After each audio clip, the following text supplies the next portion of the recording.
All right. So what happens when we put a capacitor in a circuit? What we have here is a generic simple circuit, which is just going to give us the baseline of what's going on. We're going to have a battery with voltage V. We have a resistor R. And now we have a capacitor. And we have a switch here. And the switch is going to say, sometime we turn the current on.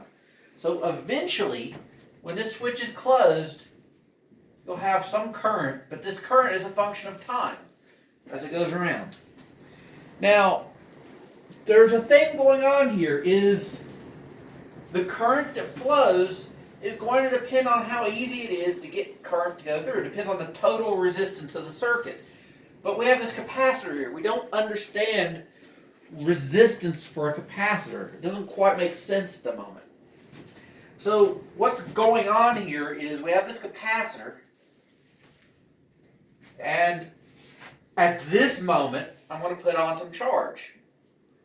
Right? So the current flows, and it's real easy to do that. As soon as that switch closes, this first little bit of charge is basically free because there's nothing stored in here. There's no electric field. There's no voltage on the capacitor. So this is real easy to do. But now, this is going to make it harder for the next bit to go in. The next electron comes in here, and it's repelled by the previous one. And it pulls an electron away, but that's hard because this nucleus, this positive charge, is going to try to hang on to it. And so as time goes on, right, as I'm doing this in the video, it's the elapsing of time, this stuff gets harder and harder to do. And so we can imagine, we can plot V and T, and it might look something like that. And we can plot I and T, and it might look something like that. Sorry about that. Might actually look more like that. These are going to be decay functions. So actually determining what they are without dropping a bunch of crap on the floor is, it's going to be interesting. Our approach here is to treat this like a normal circuit. We're going to do Kirchhoff's laws on this. So we're going to start here at the switch. And what we're going to do is go around the circuit. Current flows around this way, so it's positive and negative here. We'll put positive and negative here. And for capacitors, eventually this plate will reach this potential. So we'll put positive there. And this one is connected to the negative of the battery, so we'll put negative there. And then what we're going to do is go through and write out the voltages as we see them starting at the switch. And so first we go up and we have our battery voltage.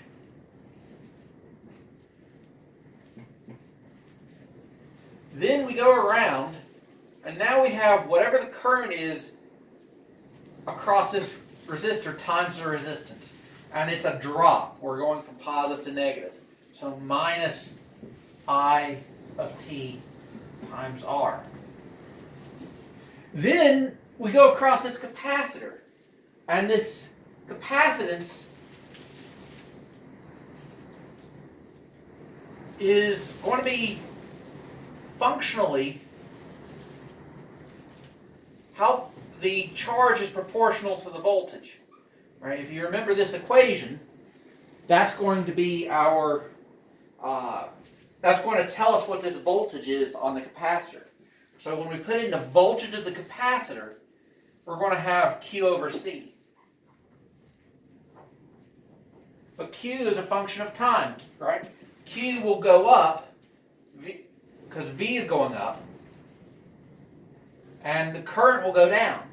So these things will act differently. And so that completes the loop. We went all the way around the loop, so this equals 0. Now the other thing is the actual definition of the current is going to be the change in charge over time.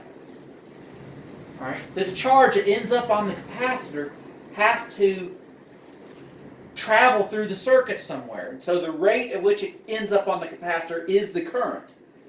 So we can write this, and those of you taking differential equations will have a headache now.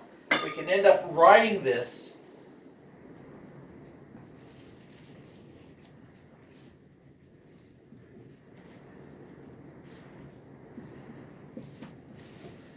as a differential equation. And you can rewrite it slightly so that you can pull parts of this around. You can eventually get the derivative on one side and the constant terms on the other. But ultimately, this is a thing that we know looks like an exponential. Right? We know it looks like these curves. And in particular, the rate at which the charge goes on the capacitor is going to look like this. It's going to be some sort of decay function. But the rate at which it builds up ought to look like this voltage. So we can eventually go through and write Q as a function of time is going to be some maximum, right? So we can put that in here. Q is CV, so Q maximum is C over V, or sorry, C times V. And then we can put in the exponential bit.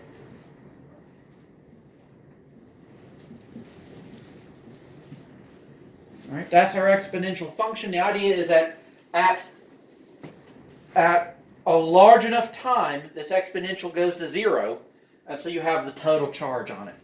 But when you first start out, this exponential is 1, and you have no charge on it. And it's a function that goes up kind of like this. It approaches some asymptotic value.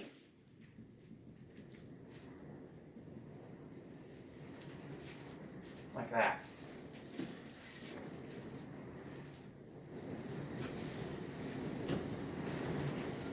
And it turns out, when you're solving these things, this battery voltage is just your initial condition. It ends up not showing up, except for maybe in this Q max.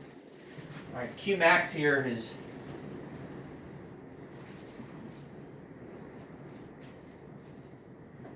and that's what's happening is when the battery voltage equals the capacitor voltage, there's no difference between the sides of the resistor. There's no potential difference here. There's no current flowing through it. All right, it's done charging. And then if we want to know the current, we're just going to literally apply the definition, and we're going to take a derivative.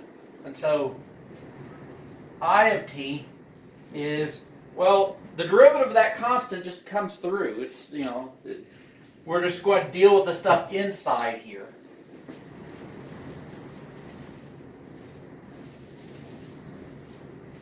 And really what we want to start with is what happens at the beginning. There's a lot of current, so it's going to be some I initial, some initial value of that. And then we're going to have this thing, and the derivative of the stuff in here is just e to the minus t over RC. And then I initial here is V battery over R. So that's how, if we have a capacitor in a circuit, that's how it charges. Now, if you have some sort of oscillatory thing, like if you have a battery that varies its voltage, if you have a generator here instead, you're going to have to go through and do this sort of analysis based on the fact that this could be a function of time, which means you do a different differential equation. But for most cases, this is a good start. This is saying, hey, you can apply this differential equation stuff to how these circuits work. Now, at some point, we're going to be saying, hey, this is really electrical engineering. And I'm really just kind of hitting the highlights here. This is important, I think, because you're likely to see it in other places. But I'm just going to kind of hit the highlights on other stuff.